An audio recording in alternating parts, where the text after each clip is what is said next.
So I was thinking, and you know, hand cannons, they're not exactly the greatest things out there right now. They're very bad in my opinion. But I was thinking, you know, out of the bad weapons, which one is the least bad? Making this video seems a bit strange because hand cannons aren't exactly in the best place right now. So for this video, it's kind of like saying whether or not you prefer to eat out of the trash or the recyclables.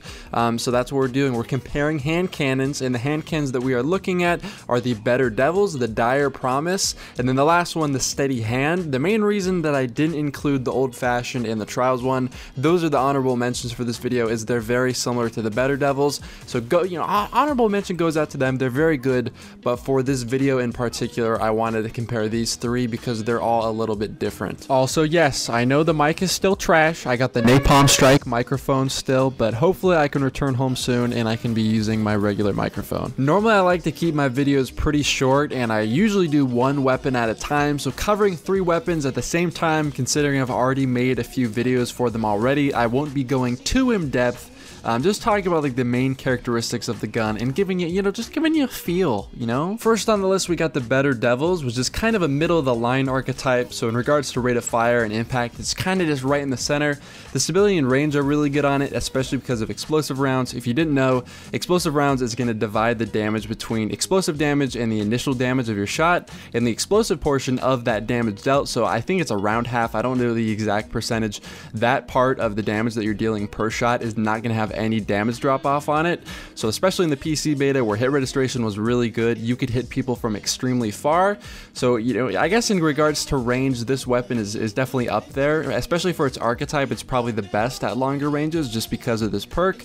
It's also kind of like this pseudo high caliber rounds because it makes it really hard for opposing players to see their screen, which is kind of cheap, kind of annoying, but I guess that's just the nature of the perk, I guess. You can't really be too aggressive because of how slowly it handles, unfortunately, so that's kind of what balances it, I feel like. But the registration, the stability, and explosive rounds make this one of the best and most consistent hand cannons out there right now. Moving on to the Dire Promise, which is the Dead Orbit hand cannon. This is probably the most fun for me to use because it's one of the quickest firing hand cannons, and it quite simply just looks really cool to me. The shots are relatively consistent, but they're not quite as consistent out of Better Devils. But for this weapon, I feel like it has the best playmaking potential out of all the hand cannons simply because of how fast it shoots. Like, I really do love this gun a lot. The only problem that I found that I started, you know, kind of discovering as I used it more is that the dominant range for this weapon is very similar to the best SMGs out there. So like the Antiope D kind of just meta SMGs, it's kind of within that range. Same thing goes with like a Last Hope or something. And this gun is really fun to use, but because it shoots really fast and the range that it's dominant at is pretty short, you find that if you just play against good players and they're using those weapons, you get ripped up pretty badly. The final verdict on this gun is that the range is really good, especially considering how fast it shoots. It's an amazing hand cannon, but it kind of just struggles with consistency in establishing a dominant range. Overall, the playmaking potential just through the roof, just amazing, fantastic. It's one of the most fun guns to use out there, and honestly, hand cannons aren't dominant as a weapon class. So it's not like if you use a different weapon over this one, like a different hand cannon, you're just gonna have like exponentially better time. So you know, if you have this thing, I would say use it. It's a ton of fun. You know, the fun factor, man. The fun factor is just, it's there. Actually, I changed my mind. It's trash. 1 out of 10. The final weapon on the list is actually a weapon that I did a review for a few days ago. It is the Iron Banner hand cannon. The very slow rate of fire, very high impact. It's called the Steady Hand, and it's actually really good. So it'll kill in 3 headshots. It's 71 damage to the head. So it can be very powerful when you're getting those 3 taps. But if you're not getting the 3 taps, the weapon doesn't feel all that great. In fact, by the time you shot 3 shots, whether you killed them or not, I highly suggest you just switch to your secondary weapon and finish them off. And for an archetype like this, the hit registration has to be good or else the gun is going to be horrible. And luckily the hit registration is really good on this weapon, but for some reason you'll get in some lobbies that randomly just none of your shots will hit, and it makes no sense. Like, it truly is pretty weird. You'll be in one lobby and every single shot will be registering, and then the very next lobby you'll look and you'll check the PSN profiles because you're skeptical. You really aren't sure if they live in the US. They end up living in the US, but it feels like you're playing people living in Korea. All jokes aside, the weapon is actually really good, and I had a lot of fun using it. The only thing that is kind of weird about the weapon that you may not like, if you like playing fast paced, you know, the weapon might not be for you. a lot of gameplay, like you'll see I put a lot of raw gameplay in this video because I didn't want to put together like a montage of like me 3-tapping 2 people back to back. You're gonna notice that in this gameplay, the most success I have is when I'm doing a lot of like slow pace, running around, or just ADSing around corners at head level.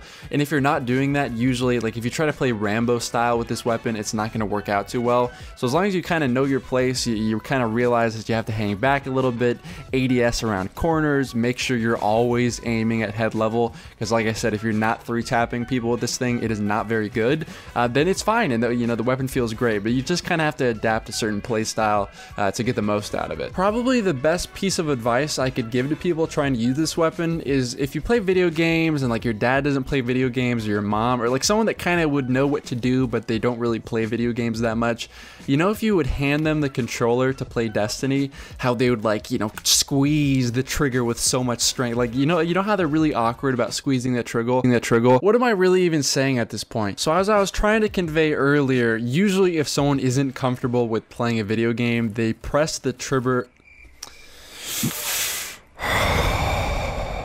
So as I was trying to convey earlier, if you handed the controller to someone who hadn't played Destiny or doesn't play a lot of video games, they haven't developed that rhythm of shooting a hand cannon. So like with an IS Luna or a Thorn or whatever, you kind of develop that rhythm. And with a weapon like this, you don't really do that as much, or if you do, it's a lot slower. So you don't want to be rushing in and trying to use that same rhythmic pattern from a faster firing hand cannon, because that's what most of us use. And what I did, because I was so used to using like an IS Luna or a Thorn or whatever, is I would start pressing the trigger before the weapon was even ready to shoot. So just kind of treat it like a scout rifle that shoots really slow. You're just trying to focus on each individual shot and making sure every shot lands. So we've reached the end of the video and we've gone over all 3 of these top hand cannons, and you're probably wondering which one is the best. And honestly, I could BS you and just pick one that I like the best and say, oh yes, this is the best one, dude, believe me. But if I'm being 100% honest, hand cannons aren't really in a position right now where you can pick one, because they're so inconsistent that you can't really dominate with any single choice. So like in Destiny 1, I could tell you Thorn and Hawkman, and you could be extremely dominant with those weapons, but none of these are extremely dominant because of how good weapon balance is in Destiny 2. You're not just going to run around and destroy everyone with any of these hand cannons. So instead what I did is I gave you 3 different hand cannons that are really good at 3 different things. The Better Devils is a very consistent and very good middle of the line archetype hand cannon. It doesn't really mold to any single type of playstyle, so for pretty much anyone you can get away with using it and it's going to do really good. So very consistent. It's not going to put you in danger at close ranges and give you like completely no option to kill someone at long ranges. It's kind of just the really well balanced solid hand cannon. Next on the list we have the Dire Promise, which is the dead orbit hand cannon, which is a very high rate of fire, aggressive type weapon for people that want a gun with high play potential. And then the final weapon, which is the Steady Hand, which is kind of the slower paced, more passive type person that wants to put out a lot of damage when they're peak shotting, that has a very accurate hand cannon at longer ranges that they don't really want to be Rambo with, kind of like the Dire Promise. There are more people that would sit back and peak shot with it. So it's kind of just 3 different hand cannons for 3 different play styles. Hopefully this is helpful. Which one is your favorite? Leave it in the comments section down below. I want to know which one you're having the most success with right now. Also, if you are subscribed right now, the best way to support me is to go over to my channel, go right next to the subscribe button, and if you are subscribed, go and click on the bell to enable post notifications so that you do not miss a video. I love everyone that does this so deeply, and hopefully I'll see you guys in my next video. I'm sorry that I didn't give you a single hand cannon. I just gave you some of my favorites and some that I think are the best, but I really would be lying if I gave you a single one and just said, this is the best thing ever, go use it. So hopefully you enjoyed it, and as I mentioned earlier, I'll see you in the next video, baby.